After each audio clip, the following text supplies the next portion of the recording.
Kansas News Leader.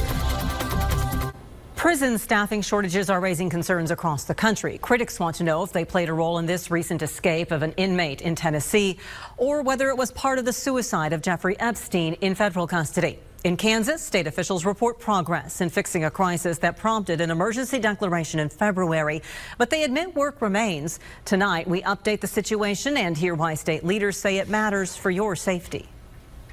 KJ has had before an image problem. Wendy Leiker took over as superintendent at the Kansas Juvenile Correctional Complex last September in the wake of a series of audits pointing out management, safety, and training issues and the highly publicized removal of a prior superintendent for the alleged assault of an employee. How have you been able to maybe change the culture around here?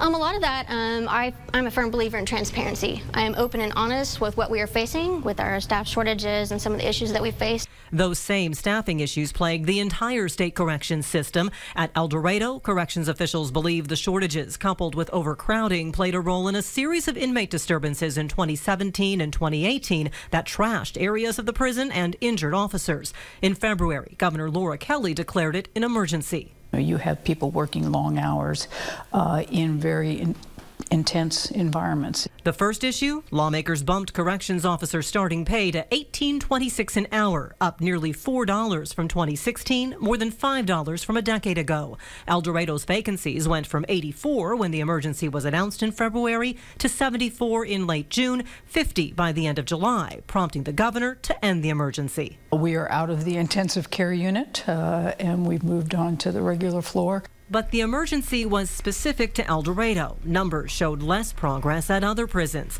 At Lansing, vacancies are up from 114 in February to 134 in late June. Topeka Correctional also is up. An officer who recently left his position there did not want to appear on camera, but told us he was frequently made to work back-to-back 8-hour shifts. He said it left officers not mentally alert. He even saw some fall asleep on the job. Plus, he said lack of staff meant delays in responding to inmate requests and doing wellness checks. Plus, officers patrolled larger areas, which meant waiting several minutes for assistance if you needed it. KJCC saw vacancies soar from 30 in February to 53 by late June, 29% of their approved officer positions vacant. They dealt with the disturbance in May. What happened between calling the emergency in February and June? It seems like the situation got worse.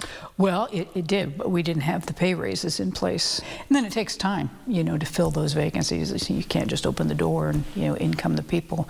You've got to post and recruit and interview.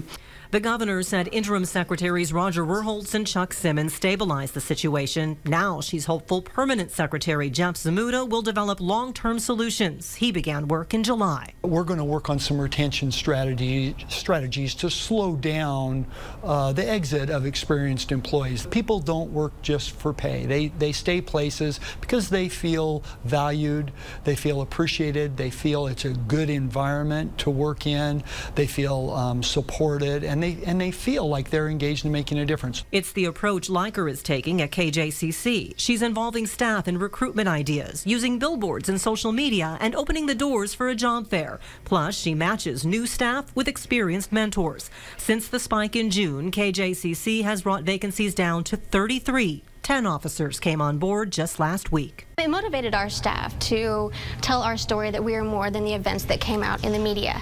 There's a tremendous amount of good things that we do here. Leiker, the governor, and Zmuda all say sharing that story is important because what happens inside these walls matters to everyone on the outside. It matters because ultimately it's a public safety issue. Do you call the emergency over and put this back on the shelf now?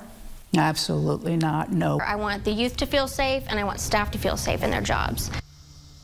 The governor and Zmuda say solving overcrowding issues is now their top priority. They did recently announce a contract to move some inmates to a private facility in Arizona, but they don't want that to be a permanent fix. These issues aren't unique to Kansas either. You can see results of our Gray Television national investigation on WIBW.com.